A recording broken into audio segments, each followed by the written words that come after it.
Channel. അപ്പോൾ ഇന്ന് നമ്മൾ കാണാൻ പോകുന്നത് വെൻ ലൈഫ് ഗീവ് യു ടാങ്കറിൻ എന്ന സൗത്ത് കൊറിയൻ ഡ്രാമയുടെ 3rd എപ്പിസോഡാണ്. സോ കഴിഞ്ഞ എപ്പിസോഡിൽ പോവാൻ വേറൊരു ഇടമില്ലാത്തതുകൊണ്ട് ഗോൻസിക്കും മേസനും കൂടിയിട്ട് ബുസാനിലേക്ക് ഒളിച്ചോടി പോയതും അവിടെ ഉണ്ടായിരുന്ന ഒരു ഹോട്ടൽ ഓണേഴ്സ് അവരെ പറ്റിച്ച് അവരുടെ ക്യാഷും ജ്വല്ലറീസ് ഫുള്ള് അടിച്ചെടുത്തതും അങ്ങനെ അവരോട് റിവെഞ്ച് ചെയ്യുന്നതിനിടയിൽ ഇവരും ആ ഒരു ജ്വല്ലറി ഓണേഴ്സുമായിട്ട് ഫൈറ്റിലായതും നമ്മൾ കഴിഞ്ഞ എപ്പിസോഡിൽ കണ്ടതാണ്. സോ ഈ ഒരു എപ്പിസോഡ് തുടങ്ങുമ്പോൾ തന്നെ ഇപ്പൊ ഏസനും ഗുങ്ങും കൂടിയിട്ട് ഇപ്പൊ പോലീസ് സ്റ്റേഷനിൽ ഇരിക്കുന്നുണ്ട്. ആ ഒരു ഹോട്ടലിലെ ലേഡി ഒരു മൈനേഴ്സ് ആണെന്നും ഒളിച്ചോടി വന്നതാണെന്നും തങ്ങളുടെ പൈസയൊക്കെ മോഷ്ടിച്ചു എന്നും പറഞ്ഞ് അവരെ അറസ്റ്റ് ചെയ്യിപ്പിച്ചിരിക്കുകയാണ്. അങ്ങനെ അവിടെ ഉണ്ടായിരുന്ന പോലീസേഴ്സ് ആകട്ടെ ഇപ്പൊ അവരോട് ഒരു കാര്യങ്ങളൊക്കെ ചോദിച്ച് ഒരു പോലീസുകാരൻ രണ്ടുപേരുടെയും തലക്കിട്ട് നല്ലത് കൊടുക്കുന്നുണ്ട്. അങ്ങനെ വീണ്ടും അയാൾ ഏസനെ അടിക്കാൻ നിൽക്കുന്ന സമയത്ത് ഗോൻസിക്ക് അവന്റെ കൈ വെച്ച് അത് തടയുന്നുണ്ട്. മാത്രമല്ല അങ്ങനെ കുറച്ചു നേരം കഴിഞ്ഞപ്പോ ഞങ്ങൾ രണ്ടുപേരും അങ്ങനെ മോഷ്ടിച്ചതൊന്നല്ലെന്നും അങ്ങനെ ഞങ്ങൾ ഇവിടെ പിടിച്ചു വെക്കാനായിട്ടുള്ള യാതൊരു അധികാരമില്ലെന്നും ഗോൻസിക്കിനെ അങ്ങനെ അടിക്കാനും നിങ്ങൾക്ക് പറ്റില്ലെന്നൊക്കെ പറഞ്ഞ് ഏസനും അവിടെ നിന്ന് കരഞ്ഞ് ദേഷ്യത്തോടെ സംസാരിക്കുന്നുണ്ട്. ഇതേ സമയത്ത് തന്നെ ആ ഒരു പോലീസ് ഓഫീസേഴ്സ് ഇൻഫോം ചെയ്തതിന്റെ പേരിൽ ഗോൻസിക്കിന്റെ അമ്മ ഇടയ്ക്ക് വന്നിട്ട് ആദ്യം തന്നെ ഗോൻസിക്കിന്റെ അടുത്ത് അവളുടെ കയ്യിൽ നിന്ന് അവൻ മോഷ്ടിച്ചു കൊണ്ടുപോയിട്ടുള്ള ആ സ്വർണം കൊണ്ടുണ്ടായ തവള എവിടെയാണെന്ന് ചോദിക്കുകയാണ്. അതേ സമയത്ത് തന്നെ ആ ഒരു ഹോട്ടലിന്റെ ഓണർ ഇപ്പൊ അവള് ഇവരുടെ കയ്യിൽ നിന്ന് മോഷ്ടിച്ചെടുത്ത ജ്വല്ലറീസ് എല്ലാം കൊണ്ട് ഗോൻസിക്കും മേസനും ആദ്യം ഈ ജ്വല്ലറീസ് ഒക്കെ വിൽക്കാൻ പോയ അതേ കടയിൽ നിന്ന് ചെന്ന് എന്റെ ഹസ്ബൻഡ് എനിക്ക് തന്ന ആനിവേഴ്സറി ഗിഫ്റ്റ് ആണെന്നൊക്കെ പറഞ്ഞ് അത് വിൽക്കാൻ നോക്കുമ്പോൾ ഇത് അന്ന് വന്ന ആ 2 മൈനർ പിള്ളേരുടെ ആണെന്ന് ആ ഒരു കടയിലെ ലേഡിക്ക് മനസ്സിലാകുന്നുണ്ട്. അതുകൊണ്ട് തന്നെ ആ ഒരു സാധനങ്ങളൊന്നും ഒരു ഷോപ്പിലത്തെ ചേച്ചി വാങ്ങിക്കാതെ നേരെ തന്നെ ഈ ഒരു ഹോട്ടൽ ഓണറിനെ വീട്ടിലേക്ക് പറഞ്ഞു വിടുന്നുണ്ട്. അവിടെ അവളെ എത്തുമ്പോഴാകട്ടെ ഇപ്പൊ ഗോൻസിക്കിന്റെ അമ്മ കാര്യങ്ങളൊക്കെ അറിഞ്ഞിട്ട് അവിടെ വന്നിരുന്ന് അവിടെ വരുന്ന കസ്റ്റമേഴ്സിന്റെ കയ്യിൽ നിന്നൊക്കെ പൈസ വാങ്ങിച്ചിട്ട് അത് എനിക്ക് അർഹതയുള്ള പൈസയാണെന്നും പറഞ്ഞ് അവിടെ പ്രശ്നം ഉണ്ടാക്കുന്നുണ്ട്. മാത്രമല്ല തന്റെ ആ ഒരു ഗോൾഡ് അവൾക്ക് പകരമായിട്ടുള്ള പൈസ കിട്ടിയിട്ട് ഞാൻ ഇവിടുന്ന് പോവുള്ളൂ എന്ന് വാശി പിടിച്ച് അവൾ അവിടെ ഇരിക്കുമ്പോൾ ഈ ഒരു ലേഡി ഓണറും ഗോൻസിക്കിന്റെ അമ്മയായിട്ട് ചെറിയൊരു വാക്ക് തർക്കത്തിൽ വരെ ഏർപ്പെടുന്നുണ്ട്. അങ്ങനെ അവർ സംസാരിച്ച് ഫൈറ്റ് ചെയ്യുന്നതിന്റെ ഇടയിലാണ് കുറെ പോലീസുകാർ അങ്ങോട്ടേക്ക് വന്നിട്ട് ഈ ഒരു ഹോട്ടൽ ഓണറിനെ അറസ്റ്റ് ചെയ്ത് കൊണ്ടുപോകുന്നത്. അപ്പോഴാണ് നേരത്തെ അവള് പോയിട്ടുണ്ടായിരുന്ന ആ ഒരു ജ്വല്ലറി കടയിലത്തെ ചേച്ചി പോലീസുകാരെ വിളിച്ചിട്ട് ഒരു ഹോട്ടൽ ഓണർ അത് ആ 2 കുട്ടികളുടെ കയ്യിൽ നിന്ന് മോഷ്ടിച്ചു കൊണ്ടുവന്നതാണെന്ന് ഒരു കടയിലെ ചേച്ചി പോലീസിന് റിപ്പോർട്ട് ചെയ്ത് കൊടുക്കുന്നത്. അങ്ങനെ പോലീസ് അവളെ പിടിച്ചു കൊണ്ടുപോകുമ്പോൾ ഗോൻസിക്കും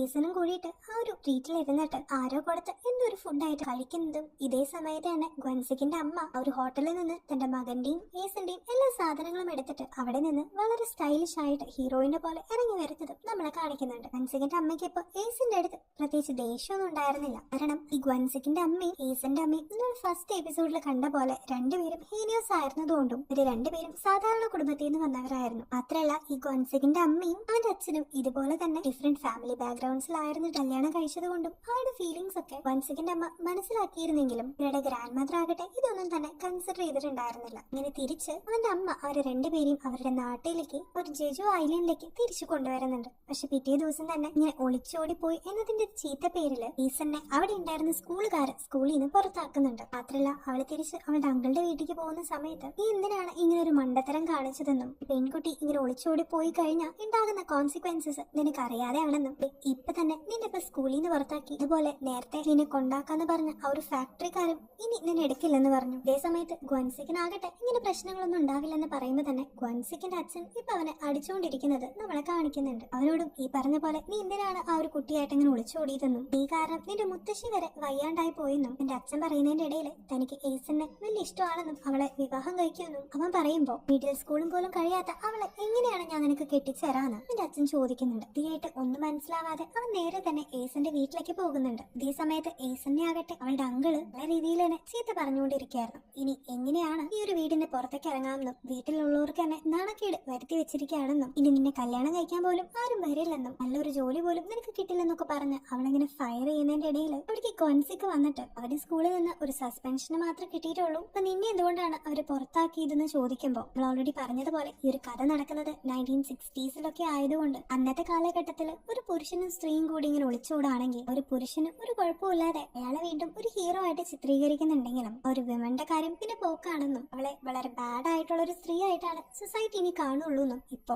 ഈസന്റെ മുത്തശ്ശി ഗോൻസിക്കിന് പറഞ്ഞ് മനസ്സിലാക്കുന്നുണ്ട്. ഈ സമയത്ത് തന്നെ ഗോൻസിക്കിന്റെ അമ്മാമ ചെറിയ രീതിയിൽ ഒരു ഷാമാൻ ആയതുകൊണ്ട് തന്നെ അവിടെ കുറെ റിച്വൽസ് ഒക്കെ ചെയ്തിട്ട് അവരുടെ ആ ഒരു റിലേഷൻ ബ്രേക്കപ്പ് ചെയ്യാനായിട്ട് കുറെ മന്ത്രങ്ങളൊക്കെ ചൊല്ലി കുറെ റിച്വൽസ് ഒക്കെ നടത്തുന്നുണ്ട്. അങ്ങനെ പിറ്റേ ദിവസം തന്നെ ഗോൻസിക്കിന്റെ അമ്മ ഈസനെ വന്നിട്ട് കണ്ടിട്ട് അവളുടെ അടുത്ത് സംസാരിക്കുന്നുണ്ട്. ഞാൻ നിന്റെ ഒരു അമ്മേനെ പോലെ തന്നെയാണെന്നതുകൊണ്ട് എല്ലാ കാര്യങ്ങളും നമുക്ക് രണ്ടുപേർക്കും ഓപ്പൺ ആയിട്ട് സംസാരിച്ച് സോൾവ് ആക്കാമെന്നും അവള് പറയുന്നുണ്ട്. മാത്രമല്ല നീ വിചാരിക്കുന്ന പോലെയല്ല ഞങ്ങളുടെ ഫാമിലി എന്നും ഗോൻസിക്കിന്റെ അമ്മാമ നിങ്ങൾ തമ്മിൽ ചേരാനായിട്ട് ഒരിക്കലും സമ്മതിക്കില്ലെന്നും ഇനി ഒരു പക്ഷെ നീ ആ ഒരു വീട്ടിലേക്ക് കയറി വന്നാൽ തന്നെ ഒരിക്കലും അവിടെ ഹാപ്പി ആയിരിക്കില്ലെന്നും കുറെ വർഷങ്ങളായിട്ട് എനിക്ക് ഇത് തന്നെയാണ് സംഭവിക്കുന്നതെന്നും എന്റെ അമ്മ ഇപ്പൊ ഏസിന്റെ അടുത്ത് പറയുന്നുണ്ട്. കാരണം നേരത്തെ നമ്മൾ ഓൾറെഡി പറഞ്ഞതുപോലെ ഗ്വൻസിക്കിന്റെ അമ്മയും ഒരു സാധാരണ കുടുംബത്തിൽ നിന്ന് വന്നതുകൊണ്ട് ആ ഒരു എക്കണോമിക്കലിയുള്ള ആ ഒരു ഡിഫറൻസ് ഇപ്പോഴും അവരുടെ ആ ഒരു ഫാമിലിയിൽ എക്സിസ്റ്റ് ചെയ്തുകൊണ്ടിരുന്നു. ആ ഒരു ഫാമിലിയിൽ ജീവിക്കുകയാണെങ്കിൽ ആൾക്കാർ തന്നെ വീണ്ടും താഴ്ത്തി കാണുള്ളൂ എന്നൊക്കെ ആ ഒരു അമ്മ ഇപ്പൊ ഏസിന്റെ അടുത്ത് ചോദിക്കുമ്പോൾ ഏസൻ തിരിച്ച് വൻസിക്കിന്റെ അമ്മയുടെ അടുത്ത് എന്തോ ഒരു കാര്യം ചോദിക്കുന്നുണ്ട്. അങ്ങനെ പിന്നീട് സീൻ കട്ട് ചെയ്തിട്ട് വൻസിക്ക് ഇപ്പൊ ഏസിന്റെ വീട്ടിൽ വന്നിട്ട് അവളുടെ അങ്കിളിന്റെ അടുത്ത് എനിക്ക് ഏസിനെ ഇഷ്ടമാണെന്നും കല്യാണം കഴിക്കാനായിട്ട് ആഗ്രഹം ഉണ്ടെന്നും പക്ഷെ നാളെ ഞങ്ങൾ സഫർ ചെയ്താലും ഒരിക്കലും ഞാൻ അവളെ പട്ടിണിക്കിടില്ലെന്നൊക്കെ പറയുമ്പോൾ ഇത് കേട്ടിട്ട് തന്നെ ഈ ഗ്വൻസിക്കിന്റെ തൊട്ട് ബാക്കിലുള്ള ഒരു റൂമിൽ അടച്ചിട്ടിട്ടുണ്ടായിരുന്ന ഏസൻ വന്നിട്ട് നിന്നെ ഞാൻ ഒരിക്കലും കല്യാണം കഴിക്കില്ലെന്നും ഞാൻ നിന്നേക്കാളും ഹാൻഡ്സമും റിച്ചും ആയിട്ടുള്ള ഒരാളെ മാത്രം കല്യാണം കഴിക്കുള്ളൂ എന്നും അങ്ങനെ പിന്നീട് സിയോളക്കൊക്കെ പോകുമെന്നൊക്കെ വൻസിക്കിന്റെ മുഖത്ത് നോക്കി ഇപ്പൊ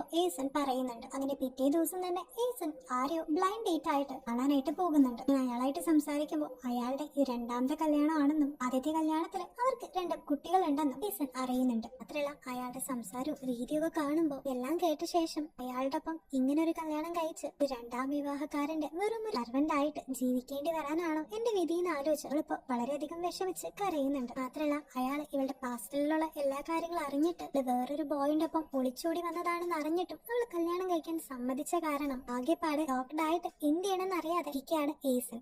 ഇതേ സമയം തന്നെ വൻസിക്കിന്റെ വീട്ടിലേക്ക് വൻസിക്കിന്റെ അമ്മയുടെയും അതുപോലെ ഏസിന്റെ അമ്മയുടെയും ഫ്രണ്ട്സ് ആയിട്ടുള്ള കുറെ ഹീനിയോസ് ഒക്കെ വന്നിട്ട് അവളുടെ അടുത്ത് നീയും ഏസിനെ പോലെ സാധാരണ ഒരു കുടുംബത്തിൽ നിന്ന് വന്നതല്ലേ, എന്നിട്ട് എന്താണ് നീ അവളുടെ ഫീലിങ്സ് ഒന്നും മനസ്സിലാക്കാതെ അവളെ ആരുടെയോ കയ്യിൽ ബ്ലൈൻഡ് ഡേറ്റിന് അയച്ചതെന്നൊക്കെ ചോദിക്കുമ്പോഴാണ് ഇതും കേട്ടിട്ട് വൻസിക്ക് അങ്ങോട്ടേക്ക് വരുന്നതും ഏസന് ഒരു ബ്ലൈൻഡ് ഡേറ്റ് അറേഞ്ച് ചെയ്ത് കൊടുത്തത് തന്റെ ഫാമിലി ആണെന്നും അവൻ അറിയുന്നത്. അവന് നേരെ തന്നെ കുറെ മീനൊക്കെ എടുത്ത് അവൻ നേരെ ഏസിന്റെ വീട്ടിലേക്ക് ചെന്നിട്ട് അവിടെയുള്ളവരോട് നിങ്ങൾ ശരിക്കും ഏസിന്റെ ബ്ലഡ് റിലേറ്റീവ്സ് തന്നെയാണോ എന്നും എന്നിട്ട് എന്തുകൊണ്ടാണ് ഒരു 30 വയസ്സ് ആയിട്ടുള്ള ഒരു അഡൾട്ടിനെ കൊണ്ട് ഏസിനെ പോലെ ഒരു കൊച്ചുകുട്ടീനെ വിവാഹം കഴിപ്പിക്കുന്നതെന്നും എന്തുകൊണ്ടാണ് ഒരു സർവന്റിനെ പോലെ അവളെ നിങ്ങൾ ട്രീറ്റ് ചെയ്യണമെന്നൊക്കെ ചോദിച്ചിട്ട് അവളെ എനിക്ക് അത്ര ഇഷ്ടമാണെന്നും അവൾ അത്രയും ബ്യൂട്ടിഫുൾ ആണെന്നും ക്യൂട്ടാന്നൊക്കെ പറഞ്ഞിട്ട് അവിടെ നിന്ന് പോകുന്നുണ്ട്. ഇതേ സമയത്ത് തന്നെ ഏസനും ആ ഒരു ബ്ലൈൻഡ് ഡേറ്റിന് വന്ന അയാളും കൂടിയിട്ട് എന്തൊക്കെയോ കാര്യങ്ങൾ സംസാരിക്കുന്നതിനിടയിൽ വൻസിക്ക് അവിടേക്ക് വന്നിട്ട് അവളെ വിളിച്ചോണ്ട് പോകാൻ നോക്കുമ്പോൾ അവളത് തടഞ്ഞിട്ട് ഞാൻ നിന്റെ ഒപ്പം എങ്ങോട്ടേക്ക് വരാനാണെന്നും ഒരുമിച്ച് പോകാനായിട്ട് നമുക്ക് ഏതെങ്കിലും സ്ഥലം ഉണ്ടോന്നും അവന്റെ അടുത്ത് ചോദിക്കുന്നുണ്ട്. ഇത് കേട്ടിട്ട് അവളുടെ ബ്ലൈൻഡ് ഡേറ്റ് ആയിട്ട് വന്ന അയാള് ഇതിൽ ഇടപെടാൻ നോക്കുമ്പോൾ അയാളോട് മിണ്ടാതിരിക്കാൻ പറഞ്ഞിട്ട് ഗ്വൻസിക്ക് അവളെയും കൂട്ടിയിട്ട് ആ ഒരു യെല്ലോ ഫ്ലവേഴ്സിന്റെ ഫീൽഡിലേക്ക് ചെല്ലുന്നുണ്ട്. അവിടെ എത്തിയതിനു ശേഷം ഗ്വൻസിക്ക് അവന്റെ കയ്യിലുണ്ടായിരുന്ന ഒരു ഗോൾഡ് റിംഗ്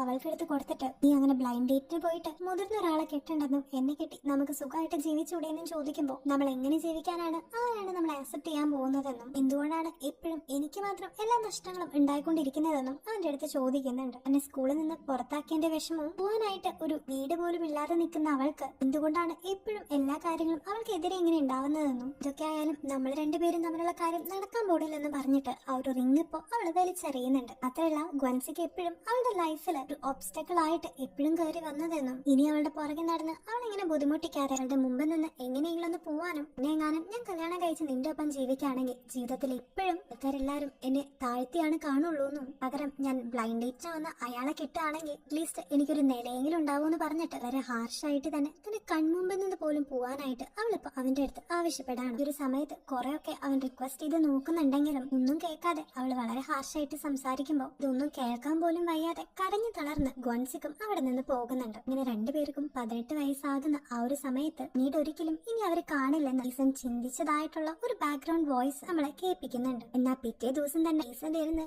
ഗ്വൻസിക്ക് തലേ ദിവസം അവൾക്ക് കൊണ്ടുകൊടുത്ത ആ ഒരു റിങ് എറിഞ്ഞ ആ ഒരു സ്ഥലത്തിരുന്ന് അന്വേഷിക്കുന്നുണ്ട്. അങ്ങനെ അവിടെ നിന്ന് കട്ട് ചെയ്ത് നമ്മളിപ്പോ പ്രസന്റിലേക്ക് കാണിക്കുകയാണെങ്കിൽ ഇപ്പോ ഒരു മിഡിൽ ഏജ് ആയിട്ടുള്ള ഏസിനെയാണ് നമ്മളെ കാണിക്കുന്നത്. ഇത്ര നേരം ഉണ്ടായ കാര്യങ്ങൾ ഒരു കഥ പോലെ ഇപ്പൊ അവളുടെ മുമ്പിലിരിക്കുന്ന 2 കുട്ടികൾക്ക് പറഞ്ഞു കൊടുത്തോണ്ടിരിക്കുകയായിരുന്നു. ഇത് കാണുമ്പോൾ അവള് ആ ഒരു ബ്ലൈൻഡ് ഡേറ്റിനെയാണ് കിട്ടിയതെന്ന് നമുക്ക് തോന്നും. പിന്നെ പിന്നീട് അവളുടെ ഒരു മകള് പിന്നീട് നിങ്ങൾ ഗ്വൻസിക്കിനെ കണ്ടില്ലേന്ന് ചോദിക്കുമ്പോൾ ഇന്ന് അവള് പറഞ്ഞ ആ ഒരു വാക്കുകളൊക്കെ കേട്ട് വളരെ വിഷമിച്ച് ഗ്വൻസിക്ക് അവിടെ നിന്ന് ഷിപ്പ് കയറിയിട്ട് അത്ലറ്റിക്സിലെ ചാമ്പ്യൻഷിപ്പ് എടുക്കാനായിട്ട് സിയോളിലേക്ക് പോയിരുന്നു. വീണ്ടും അവൾ ആ ഒരു സ്റ്റോറി കണ്ടിന്യൂ ചെയ്യുന്നുണ്ട്. പിന്നെ വീണ്ടും നമ്മൾ ഫ്ലാഷ് ബാക്ക് കാണിക്കുമ്പോൾ ഇപ്പൊ ഗ്വൻസിക്ക് ഒരു ഷിപ്പിലിരുന്ന് എന്റെ വീട്ടുകാരെ പോലും നോക്കാതെ അവസാനമായിട്ട് ഏസിനൊന്നും കാണാനായിട്ട് അവിടെ ചുറ്റും അവളെ തിരയുന്നുണ്ടെങ്കിലും ഏസിനെ മാത്രം അവൻ അവിടെ കണ്ടുപിടിക്കാൻ സാധിക്കാതെ അവൻ വളരെ വിഷമിച്ച് ഇരിക്കുന്നുണ്ട്.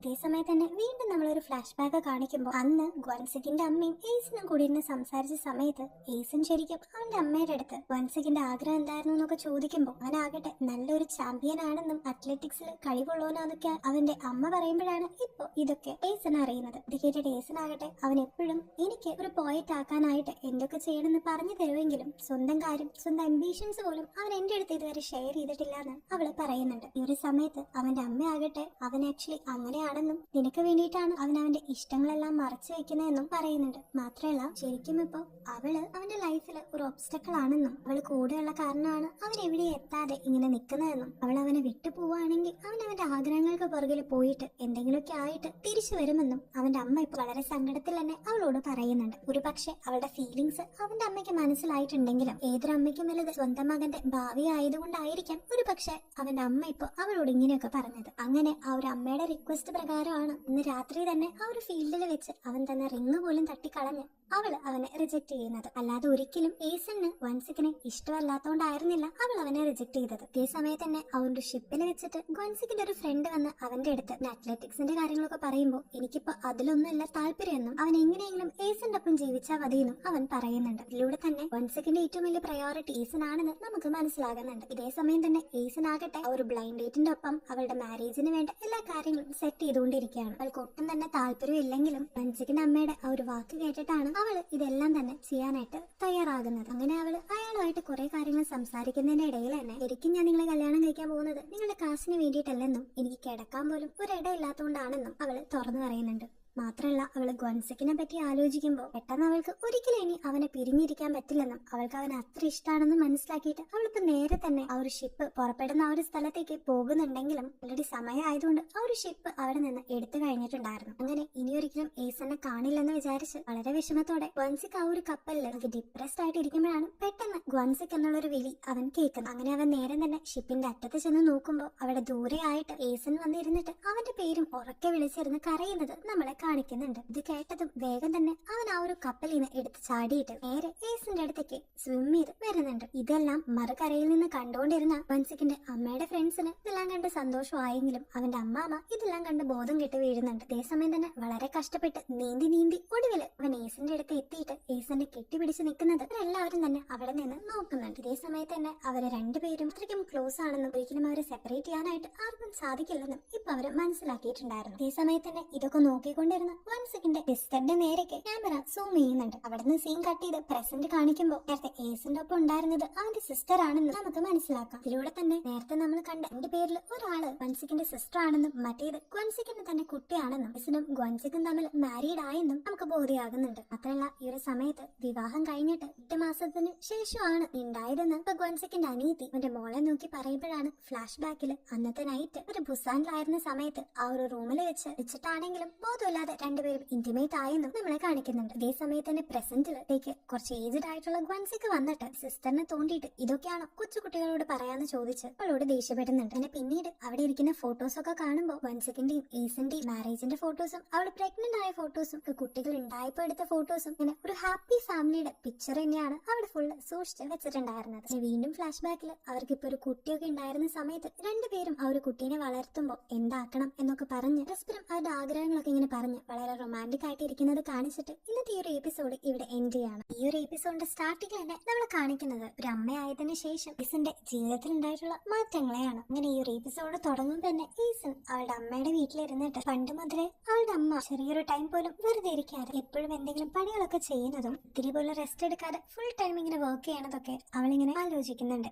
ഇതേ സമയത്തേക്ക് അവളുടെ സ്റ്റെപ്പ് മദർ അങ്ങോട്ടേക്ക് വന്നിട്ട് അവളോട് വിശേഷങ്ങളൊക്കെ ചോദിക്കുന്നുണ്ട്. മാത്രമല്ല അവളിപ്പോ അവളുടെ അനിയത്തിക്കും അനിയനും വേണ്ടിയിട്ട് കുറച്ച് കാര്യങ്ങളൊക്കെ ആ ഒരു വീട്ടിൽ ചെയ്തിട്ട് അവളുടെ സ്റ്റെപ്പ് മദറിനെ ഹെൽപ്പ് ചെയ്യുന്നതിന്റെ ഇടയിൽ അവളുടെ സ്റ്റെപ്പ് മദർ ഇപ്പൊ അവളുടെ അടുത്ത് ശരിക്കും അവൾക്ക് ഏസിനോട് ഒരു ദേഷ്യമില്ലെന്നും മാത്രമല്ല ഗ്വൻസിക്കിന്റെ വീട്ടിൽ അവന്റെ പാരന്റ്സ് അവൾ നന്നായിട്ട് ട്രീറ്റ് ചെയ്യണില്ലെന്നും എനിക്കറിയാമെന്നും അതുകൊണ്ട് നിനക്ക് ആരോടെങ്കിലും എപ്പോഴെങ്കിലും എന്തെങ്കിലും സംസാരിക്കണമെന്നുണ്ടെങ്കിൽ എന്റെ അടുത്തേക്ക് വന്നോളാനും ഒരു സ്റ്റെപ്പ് മദർ ഇപ്പൊ ആവശ്യപ്പെടുന്നുണ്ട്. കൂടാതെ ഓൾറെഡി യൂസ്ഡ് ആയിട്ടുണ്ടായിരുന്ന സൈക്കിളും ഇപ്പൊ അവളുടെ സ്റ്റെപ്പ് അവൾക്ക് കൊടുത്തിട്ട് അത് മിയോങ് എന്ന് പറഞ്ഞ ഏസന്റെ മൂത്ത മകൾക്ക് കൊടുക്കാനായിട്ട് ആവശ്യപ്പെടുന്നുണ്ട്. മാത്രല്ല ഈ ഒരു സമയത്ത് എന്റെ വിധി ഒരു സെർവന്റ് ആവാനായിട്ടായിരിക്കുമെന്ന് ഏസൻ പറയുമ്പോൾ ശരിക്കും നിന്റെ വിധി അങ്ങനെയല്ലെന്നും ഇത് മറ്റുള്ളവരെ നീ അത്രമാത്രം കെയർ ചെയ്യുന്നതുകൊണ്ടും അവരുടെ കാര്യങ്ങളൊക്കെ ശ്രദ്ധിക്കുന്നതുകൊണ്ടാണ് എനിക്ക് അങ്ങനെ തോന്നുന്നതെന്ന് പറഞ്ഞിട്ട് അവളുടെ സ്റ്റെപ്പ് മദർ ഇപ്പോൾ അവളെ സമാധാനിപ്പിക്കുന്നുണ്ട്. ഈ കേൾക്കുന്ന ഏസൻ ഒരു സൈക്കിൾ തന്നതിന് പകരമായിട്ട് അവർക്ക് കുറച്ച് ചോളങ്ങളൊക്കെ കൊടുത്തിട്ട് അവിടെ നിന്ന് പുറപ്പെടുന്നുണ്ട്. അതേ സമയത്ത് നമ്മളെ ഗ്വൻസിക്കിന്റെ ഫാമിലിയെ കാണിക്കുകയാണെങ്കിൽ അവരിപ്പോ അത്രയും നല്ല രീതിയിലുള്ള ജീവിച്ചുകൊണ്ടിരിക്കുന്നതെന്ന് നമുക്ക് മനസ്സിലാകാം. മാത്രമല്ല ഗ്വൻസിക്കിന് കൂടുതൽ പഠിച്ച് ഒരു ജോലിയൊന്നും നേടാൻ പറ്റാത്തതുകൊണ്ട് അവനിപ്പോ കടലിലേക്ക് മീൻ പിടിക്കാൻ പോകുന്ന ഒരു ജോലിയാണ് ചെയ്തു വന്നുകൊണ്ടിരിക്കുന്നത്. ഈ സമയത്ത്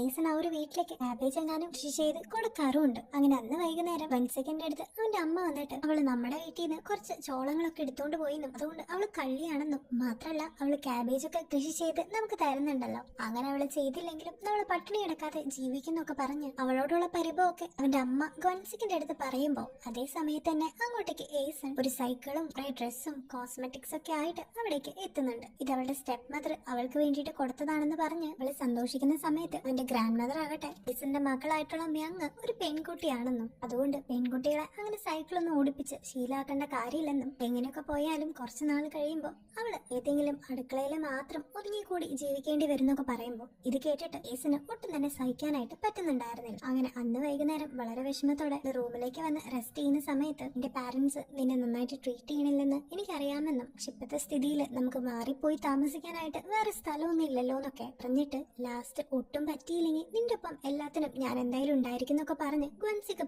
അവളെ സമാധാനിപ്പിക്കുന്നുണ്ട്. അങ്ങനെ അവനെ ഒന്ന് ഹഗ് ചെയ്യുമ്പോഴത്തേക്കും അവളുടെ വിഷമങ്ങളൊക്കെ അവിടെ തീരുന്നുണ്ട്. പിന്നീട് അങ്ങട് ഏസന്റെ എല്ലാ ദിവസത്തെയും പതിവ് കാര്യങ്ങൾ തന്നെയാണ് നമ്മളെ കാണിക്കുന്നത്. രാവിലെ നേരത്തെ എഴുന്നേറ്റ് ആ ഒരു കുടുംബത്തിലുള്ള എല്ലാവർക്കും വേണ്ടി ഒരു ഫുഡ് ഉണ്ടാക്കി അവിടുത്തെ സകല പണിയും ചെയ്യുന്ന ഒരു സർവന്റിനെ പോലെയാണ് അവിടെയുള്ളവർ അവളെ കണ്ടുകൊണ്ടിരുന്നത്. ഇതിനിടയിലെ കൂടെ തന്നെ അവൾക്ക് ആകെ കൂടി ഒരു കുട്ടിയെ ഉണ്ടായിട്ടുള്ളൂ എന്നും അതൊരു പെൺകുട്ടിയാണെന്നും പറഞ്ഞിട്ട് എത്രയും പെട്ടെന്ന് അവൾ ഒരു ആൺകുട്ടിക്ക് ജന്മം കൊടുക്കുന്നതിന് വേണ്ടിയിട്ട് ക്ഷാമനായിട്ടുള്ള വൻസിക്കിന്റെ മുത്തശ്ശി ഇപ്പൊ വന്ന് അവളുടെ മേത്തേക്ക് ഒരു റിച്വലിന്റെ ഭാഗമായിട്ട് കുറെ റെഡ് ബീൻസ് ഒക്കെ എറിയുന്നുണ്ട്. ഇത് ആ ഒരു വീട്ടിൽ നടന്നുകൊണ്ടിരിക്കുന്ന സാധാരണ കുറച്ച് കാഴ്ചകൾ മാത്രമാണ്. ഇതിനെല്ലാം കഴിഞ്ഞ് അവര് ബ്രേക്ക്ഫാസ്റ്റ് കഴിക്കുമ്പോൾ പോലും ഏസനും അവളുടെ മോൾക്കും സെപ്പറേറ്റ് ആയിട്ടൊരു ടേബിളില് ബാക്കി എല്ലാവരെയും കുറച്ച് മാത്രം പീസ് ഒക്കെ ഇൻക്ലൂഡ് ചെയ്യുന്ന ഒരു ഫുഡായിരുന്നു അവര് കഴിച്ചുകൊണ്ടിരുന്നത്. അങ്ങനെ ഒരു ദിവസം അവരങ്ങനെ ബ്രേക്ക്ഫാസ്റ്റ് കഴിക്കേ വൻസിക്കിന്റെയും ഏസന്റെയും മകളായിട്ടുള്ള മ്യങ് അപ്പോ അവൾക്ക് ഇനിയും പീസ് വേണമെന്ന് പറഞ്ഞ് വാശി പിടിക്കുമ്പോൾ തന്റെ കയ്യിലും കൂടി ഉള്ളത് ഓൾറെഡി മ്യങ്ങിന് കൊടുത്തുകൊണ്ട് തന്നെ കഴിഞ്ഞ് ഇനി എന്ത് ചെയ്യണമെന്ന് അറിയാതെ ഏസൻ നിൽക്കുന്ന സമയത്ത് മുത്തശ്ശിയുടെ ഒപ്പം ഫുഡ് കഴിച്ചുകൊണ്ടിരുന്ന ഗ്വൻസിക്കപ്പോ ഏസനും ആന കുട്ടിയിരിക്കുന്ന ആ ഒരു ടേബിളിലേക്ക് ചെന്നിരുന്നിട്ട് ഇനി മുതൽ ഞാൻ എന്റെ ഭാര്യയുടെയും മകളുടെ ഒപ്പമാണ് ഇരുന്ന് ഫുഡ് കഴിക്കുന്നതെന്ന് പറഞ്ഞ് അവന്റെ പാത്രത്തിൽ ഉണ്ടായിരുന്ന കൂടുതൽ പീസൊക്കെ ഇപ്പൊ അവന്റെ മകൾക്ക് ഇട്ടു കൊടുക്കുന്നുണ്ട്. അന്നത്തെ കാലത്ത് ഈ ആൺകുട്ടികൾക്ക് കൂടുതലായിട്ടുള്ള ട്രീറ്റ്മെന്റ് കൊടുത്തു വരുന്നത് പതിവായിട്ടുണ്ടായിരുന്ന ഒരു കാര്യം ആയതുകൊണ്ട് തന്നെ ഇത്രയധികം വിഷമവും സങ്കടമൊക്കെ ഉണ്ടെങ്കിലും എല്ലാം കടിച്ചു പിടിച്ച് വൻസിക്കിന് വേണ്ടി സഹിച്ചു നിൽക്കുകയാണ് ഏസൻ. മാത്രല്ല കഴിഞ്ഞ ദിവസം ഏസൻ വന്നിട്ട് എന്റെ മകൾക്ക് സൈക്കിള് കൊടുക്കണ്ടെന്ന് മുത്തശ്ശി വാശി പിടിച്ചതിന്റെ പേരില് തങ്ങളുടെ മകളെ അങ്ങനെ അടുക്കളയിലിട്ട് നിർത്തി അവളുടെ ഭാവി കളയാനായിട്ട് സമ്മതിക്കരുതെന്നും അവളെ എന്ത് വില കൊടുത്തും സൈക്കിൾ ഓടിക്കാനായിട്ട് പഠിപ്പിക്കണമെന്നും ഏസൻ പറഞ്ഞതിന്റെ ആ ഒരു റിസൾട്ട് ആയിട്ട് അങ്ങനെ വേണ്ടിയിട്ട് അവൻ പുതിയൊരു സൈക്കിളും വാങ്ങിച്ച് മുറ്റത്ത് വെച്ചിട്ടുണ്ടായിരുന്നു. അങ്ങനെ ഏസൻ ആ ഒരു വീട്ടിലുള്ള പണികളെല്ലാം വളരെ കഷ്ടപ്പെട്ട് ചെയ്യുമ്പോൾ ഇതിലേറെ കഷ്ടപ്പെട്ട് ആ ഒരു കുടുംബത്തിലുള്ള എല്ലാവരുടെയും കാര്യം നോക്കിക്കൊണ്ടിരിക്കുകയായിരുന്നു ഗ്വൻസിക്കും. ഇന്ന് അവൻ ജോലിക്ക് പോകും മുമ്പ് പണിയെടുക്കുന്നതിന്റെ ഇടയിൽ അത്രമാത്രം ടയേർഡായിട്ടും ജോലിക്ക് പോകുന്ന അവനെ നോക്കി അവന് വളരെ സന്തോഷത്തിൽ തന്നെ ടാറ്റ കൊടുത്തുകൊണ്ടിരിക്കുന്ന ഏസന്റെ മുഖം എത്ര നോക്കിയിട്ടും മതിയാകാതെ വീണ്ടും വീണ്ടും അവൻ നോക്കിക്കൊണ്ട് ഇരിക്കുന്നുണ്ട്. ഒരു പക്ഷെ ഇത്രയധികം കഷ്ടപ്പാടുകളിലും അവനെ നോക്കിയിട്ടുള്ള നിഷ്കളങ്കമായിട്ടുള്ള ആ ഒരു ചിരി അവൻ അത്രമാത്രം ആശ്വസിപ്പിക്കുന്നുണ്ടായിരിക്കും. ഇതേ സമയത്ത് ഏസനാകട്ടെ എന്റെ ജീവിതം ഇങ്ങനെ അടുക്കളയിൽ നിന്ന് പോയെങ്കിലും എന്റെ മകൾക്കെങ്കിലും ഏറ്റവും ബെസ്റ്റ് കൊടുക്കണമെന്നും അവളെ പഠിപ്പിച്ച് നല്ലൊരു രീതിയിലാക്കണമെന്നും അവളും ആഗ്രഹിച്ചിരുന്നു. അവിടുന്ന് സീൻ കട്ട് ചെയ്ത് ഇപ്പൊ പ്രസന്റ് കാണിക്കുകയാണെങ്കിൽ ഏസൻ ആഗ്രഹിച്ചിരുന്നത് പോലെ തന്നെ മ്യങ് വളർന്ന് നന്നായി പഠിച്ച് ഇപ്പൊ നല്ലൊരു ജോലിയും അവൾക്ക് കിട്ടിയിട്ടുണ്ടായിരുന്നു. അങ്ങനെ ഒരു ദിവസം മ്യങ്ങിന്റെ ബോയ് ഫ്രണ്ടിന്റെ അമ്മേനെ അവൾ കാണാനായിട്ട് പോയിട്ട് അവരുമായിട്ട് സംസാരിക്കുമ്പോൾ അവളുടെ ബോയ് ഫ്രണ്ടിന്റെ അമ്മ ഓൾറെഡി നല്ലൊരു റിച്ച് ബാക്ക്ഗ്രൗണ്ടിൽ നിന്ന് വന്നതും ഒരു പൊളിറ്റീഷ്യനും കൂടി ആയതുകൊണ്ട് നിങ്ങളുടെ മാരേജിന് ശേഷം അവളോട് ജോലിക്ക് പോകണ്ടെന്ന് ആവശ്യപ്പെട്ടിട്ട് ഞങ്ങളുടെ മരുമകള് ജോലിക്ക് പോയിട്ട് കിട്ടുന്ന പൈസ കൊണ്ട് ഞങ്ങൾക്ക് ജീവിക്കേണ്ട ഒരു ഗതികേട് വന്നിട്ടില്ലെന്നും അതുകൊണ്ട് എന്റെ മകനുമായിട്ടുള്ള കല്യാണം കഴിഞ്ഞു കഴിഞ്ഞാൽ അവന്റെ പിള്ളേരെ നോക്കി ഒരു ഹൗസ് വൈഫായിട്ട് വീട്ടിലിരുന്നോളാനായിട്ട് അവളോട് പറയുമ്പോൾ അത് കേട്ട് മ്യങ് ആകെ തന്നെ ഇറിറ്റേറ്റഡ് ആയിട്ട് ആ ഒരു റിലേഷൻഷിപ്പ് തന്നെ അവിടെ വെച്ച് ഉപേക്ഷിക്കുന്നുണ്ട്. അങ്ങനെ തിരിച്ച് അവള് വീട്ടിലെത്തിയതിനു ശേഷം തന്നെ അവള് ബോയ് ഫ്രണ്ടിനെ വിളിച്ച് കാര്യം പറഞ്ഞ് ഒഫീഷ്യലായിട്ട് ഒരു ബ്രേക്കപ്പ് ചെയ്യുന്നുണ്ട്. അതിനുശേഷം പുറത്തേക്ക് ഇറങ്ങുമ്പോൾ അവളുടെ മുഖം ആകെ അപ്സെറ്റ് ആയിട്ട് ഇരിക്കുന്ന കണ്ടിട്ട് ഏസിനൊപ്പം അവളുടെ അടുത്ത് ശരിക്കും എന്താ നിന്റെ പ്രശ്നം എന്നും ജോലി നിനക്കിപ്പോ ഇത്രയും ടെൻഷനും സ്ട്രെസ് ഒക്കെ തരുന്നുണ്ടെങ്കിൽ അത് ഉപേക്ഷിച്ചോളാനും പറയുമ്പോൾ അമ്മയ്ക്ക് എന്ത് മനസ്സിലായിട്ടാണെന്നും ഒരു ജോലിയും കൂടി ഇല്ലെങ്കിൽ ഞാൻ ആകെ പൈസ ഇല്ലാതെ വിഷമിച്ചു പോകുന്നു. അമ്മ വളർന്നതുപോലെ പൈസ ഇല്ലാത്തൊരു ഫാമിലിയിൽ ദാരിദ്ര്യത്തിൽ തനിക്ക് ജീവിക്കണ്ടെന്ന് പറഞ്ഞ് ആകെ ചൂടാവുമ്പോ ഈസനാകട്ടെ, ശരിയാണ്, അന്ന് ഞങ്ങൾ പാവമായിരുന്നെങ്കിലും അതിന്റെ ഇടയിൽ നിന്റെ അച്ഛനുമായിട്ടുള്ള കുറെ നല്ല നിമിഷങ്ങൾ എനിക്ക് ഒരുപാട് സന്തോഷം തന്നിട്ടുണ്ടെന്നും എന്റെ ജീവിതത്തിൽ ഞാൻ ഒരിക്കലും മറക്കാതെ ഇപ്പോഴും ആ ഒരു മൊമെന്റുകളെല്ലാം ട്രഷർ ചെയ്യുന്നുണ്ടെന്നും പറയുന്നുണ്ട്. ഇത് കേട്ടിട്ട് ഇപ്പം മ്യങ് നമുക്ക് ഏതെങ്കിലും റിച്ച് ആയിട്ടുള്ള ആളെ കല്യാണം കഴിച്ചുകൂടായിരുന്നോ, എന്തിനാണ് വൻസിക്കിനെ കല്യാണം കഴിച്ച് ജീവിതം ഇങ്ങനെ ആക്കിയതെന്നും ഇപ്പോ അതിൽ എന്തെങ്കിലും റിഗ്രറ്റ് തോന്നുന്നുണ്ടോന്നും ചോദിക്കുമ്പോ ഒരു പ്രാവശ്യം കൂടി തനിക്ക് പാസ്റ്റിലേക്ക് പോയിട്ട് കല്യാണം കഴിക്കാനായിട്ട് പറ്റാണെങ്കിൽ വീണ്ടും ഞാൻ ഗ്വൻസിക്കിനെ മാത്രം ചൂസ് ചെയ്യുള്ളൂ എന്ന് ഇപ്പൊ ഏസൻ പറയുന്നുണ്ട്. അങ്ങനെ പിന്നീട് ഗ്വൻസിക്ക് ആ ഒരു വീട്ടിലേക്ക് വരുമ്പോ ഏസനോടുള്ള അവന്റെ പെരുമാറ്റവും ഇത്രയും വയസ്സായിട്ട് പോലും അത്രമാത്രം അവളെ കെയർ ചെയ്യുന്ന രീതിയിലുള്ള ടോക്കും ഒക്കെ മ്യങ് ഇപ്പൊ ശ്രദ്ധിക്കുന്നുണ്ട്. വീണ്ടും നമ്മളെ ഫ്ലാഷ് ബാക്ക് കാണിക്കുമ്പോ ഇന്നത്തെയും പോലെ തന്നെ വീണ്ടും ഒരു വീട്ടിലുള്ള വർക്കുകളൊക്കെ ചെയ്തുകൊണ്ടിരിക്കുന്ന ഈസനെ പെട്ടെന്ന് ഗ്വൻസിക്കിന്റെ ഗ്രാൻഡ് മദർ വന്ന് വിളിച്ചിട്ട് അവളെ തന്റെ മകളായിട്ടുള്ള മ്യങ്ങിന്റെ അടുത്തേക്ക് കൊണ്ടുപോകുന്നുണ്ട്. ഇങ്ങനെ ഈസൻ അവിടെ എത്തുമ്പോഴാണ് ശരിക്കും മ്യങ്ങിനെ അവര് ഒരു റിച്വൽ ചെയ്യാൻ വേണ്ടി സെറ്റ് ചെയ്തിരുത്തിയേക്കാണെന്നും അത് ശരിക്കും അവളുടെ അമ്മയെ പോലെ ഹീനിയോ ആക്കാനായിട്ടുള്ള റിച്വൽ ആണെന്നും അവൾക്ക് മനസ്സിലാകുന്നത്.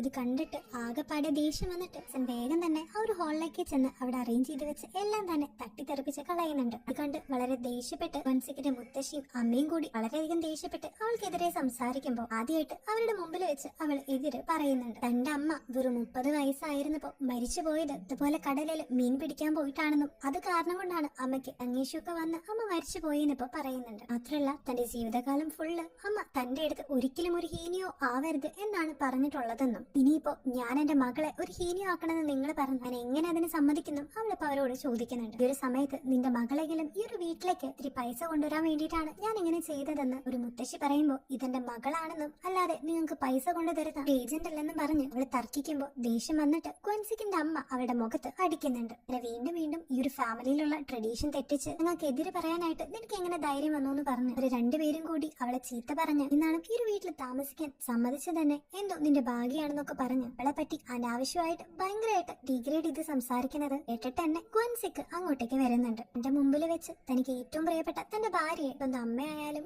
മുത്തശ്ശിയായാലും ഇങ്ങനെയൊക്കെ പറയുന്നത് സഹിക്കാൻ പറ്റാതെ ഇനി ഒരിക്കലും ഏസനെ നിങ്ങൾ കാണില്ലെന്ന് പറഞ്ഞ് ഏസന്റെയും തന്റെ മകളുടെയും കൈ പിടിച്ചിട്ട് അവൻ ആ ഒരു വീട്ടിൽ നിന്ന് വീടൊപ്പം ഇറങ്ങുന്നുണ്ട്. അങ്ങനെ പിന്നീട് അവിടെ നിന്ന് അവരൊരു വാടക വീട്ടില് താമസിക്കുന്ന സമയത്ത് ഒരു സ്ഥലത്തിന്റെ ഓണർ വന്ന് ഡോറിൽ മുട്ടുമ്പോ ഈ മാസത്തെ വാടക ചോദിക്കാനായിരിക്കും അയാള് മുട്ടുന്നതെന്ന് പറഞ്ഞിട്ട് അവര് വളരെ ടെൻഷൻ അടിച്ച് ഇങ്ങനെയൊക്കെ വാതിൽ തുറക്കുമ്പോ നിങ്ങളുടെ 3 മാസത്തിന്റെ വാടക ഓൾറെഡി അങ്ങെന്ന് പറയുന്ന ഫാമിലി പേരുള്ള ഒരാൾ അടച്ചിട്ടുണ്ടെന്നും പറഞ്ഞിട്ട് അവർക്ക് ഇപ്പൊ പോർക്കൊക്കെ കൊണ്ടുകൊടുക്കുന്നുണ്ട്. ഇന്ന് രാത്രി ഈ ജങ് എന്ന പേരിൽ ഇവർക്ക് പൈസ അടച്ച ആൾ ആരായിരിക്കുന്നത് ഇവര് എത്ര ആലോചിച്ചിട്ടും അങ്ങനെ അടയ്ക്കാൻ മാത്രമുള്ള ഒരു ഫ്രണ്ടോ റിലേറ്റീവോ അവർക്ക് രണ്ടുപേർക്കും ഉള്ളതായിട്ട് അവർക്ക് അറിയില്ലായിരുന്നു. അങ്ങനെ കുറച്ച് ദിവസങ്ങൾ കഴിഞ്ഞു പോകുമ്പോ ഈസൻ വീണ്ടും രണ്ടാമത്തത് പ്രഗ്നന്റ് ആകുന്നുണ്ട്. അങ്ങനെ അവളുടെ അമ്മയുടെ പഴയ ഫ്രണ്ട്സ് ഒക്കെ വന്ന് അവളെ കൺഗ്രാജുലേറ്റ് ചെയ്ത് അവളെ കെയർ ചെയ്യുന്നതിന്റെ ഇടയിൽ ഒരു മുറിഞ്ഞ കൈയുമായിട്ട് അവിടേക്ക് കയറി വരുന്നുണ്ട്. ഇത് കണ്ട് അവൾക്ക് വളരെ വിഷമമായിട്ട് വേഗം തന്നെ അവിടെ ഉണ്ടായിരുന്ന ഒരു ക്ലിനിക്ക് പോലത്തെ ചെറിയൊരു സെറ്റപ്പിലേക്ക് അവനെ കൂട്ടിക്കൊണ്ടു പോയിട്ട് അവന്റെ കൈയൊക്കെ നന്നായിട്ട് കെട്ടിവെക്കുന്നുണ്ട്. പിന്നീട് അവള് എന്തിനാണ് ഇത്ര കഷ്ടപ്പെട്ട് വർക്ക് ചെയ്യുന്നതെന്നും എന്തിനാണ് ഇത്രയും ഹാർഡ് വർക്ക് ചെയ്യുന്നതെന്നും അവനോട് ചോദിക്കുന്നുണ്ട്. അങ്ങനെ ഇരിക്കെ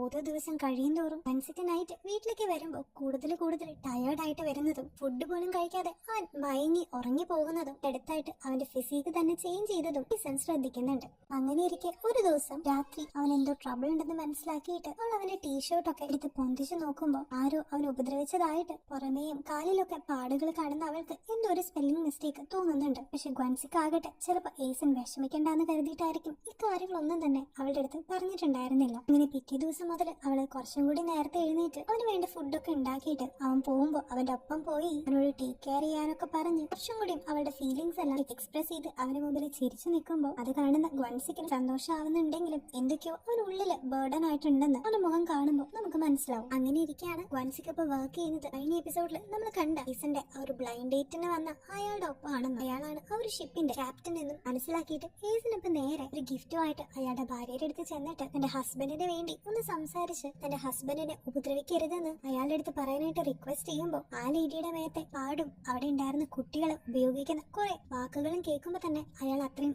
അബ്യൂസീവ് ആയിട്ടാണ് ഭാര്യയുടെ അടുത്ത് പെരുമാറുന്നതെന്ന് ഈസന് മനസ്സിലാകുന്നുണ്ട്. മാത്രമല്ല ഈ ഒരു കാര്യത്തില് എനിക്കൊന്നും ചെയ്യാൻ ചെയ്യാൻ പറ്റില്ലെന്നും ഗോൻസിക്കിന്റെ അടുത്ത് അയാൾക്ക് വിരോധമുള്ള പോലെയാണ് അയാൾ പെരുമാറുന്നതെന്നും ഒരു ലേഡി ഇപ്പൊ തുറന്ന് പറയുന്നുണ്ട്. അതേ സമയത്ത് ഒരു ബോട്ടിൽ കാണിക്കുകയാണെങ്കിൽ ഏസിന്റെ ബ്ലൈൻഡ് ഡേറ്റ് ആയിട്ട് വന്ന അയാള് ഒരു പക്ഷെ ഏസിനെ കിട്ടിയില്ല എന്ന വാശി കൊണ്ടായിരിക്കാം ഗോൻസിക്കിനോട് വളരെ മോശമായിട്ടാണ് പെരുമാറിക്കൊണ്ടിരിക്കുന്നത്. അവന് കൂടുതൽ ടൈം വർക്ക് ചെയ്യാനൊക്കെ കൊടുത്തിട്ട് വീട്ടിലേക്ക് പോകേണ്ട സമയമായിട്ടും അവന് വിടാതെ ബാക്കി എല്ലാരും പോയിട്ടും ആ ഒരു ബോട്ടില് കുറെ ഡ്യൂട്ടികളൊക്കെ ചെയ്യാനായിട്ട് പിടിച്ചു നിർത്തിയിരിക്കുകയാണ്. മാത്രമല്ല ഇതിനിടയിൽ കൂടെ അവൻ ഗോൻസിക്കിനെ കുറെ ഇൻസൾട്ട് ചെയ്ത് സംസാരിക്കുന്നുണ്ടെങ്കിലും ഇതെല്ലാം കേട്ട് പാവം ഗോൻസിക്ക് ഒന്നും തന്നെ റിയാക്ട് ചെയ്യാതെ നിൽക്കുന്നുണ്ടെങ്കിലും ആ ഒരു ബ്ലൈൻഡ് ഡേറ്റ് ഇപ്പോ ഏസിനെയും കുറ്റപ്പെടുത്തി അവൾ നിന്റെ ജീവിതത്തിൽ വന്നേ പിന്നെയാണ് നിനക്ക് ഇത്രയും ഗതികേടൊക്കെ വന്നതെന്ന് പറഞ്ഞ് അവൾ ഇൻസൾട്ട് ചെയ്ത് സംസാരിക്കുമ്പോൾ അത് സഹിക്കാൻ പറ്റാണ്ട് ഗോൻസിക്ക് ഇപ്പോ നിങ്ങൾ പറയുന്നത് പോലെ നിങ്ങളുടെ സെർവന്റ് ആയിട്ട് ഇത്രയും നാളെ ഞാൻ വർക്ക് ചെയ്തു, ഇനി നിങ്ങളുടെ കീഴിൽ ഇതെല്ലാം കേട്ട് നീ ജീവിക്കാനായിട്ട് എനിക്ക് മനസ്സില്ലെന്ന് പറഞ്ഞു അവൻ അവിടുന്ന് പോവാൻ നിൽക്കുന്ന സമയം ഒരു ജോലി ഇല്ലെങ്കിൽ നീ നിന്റെ ആരെയും പിള്ളേരെയും ഇങ്ങനെ നോക്കൂന്ന് ചോദിച്ച് അവനെ കളിയാക്കിയിട്ട്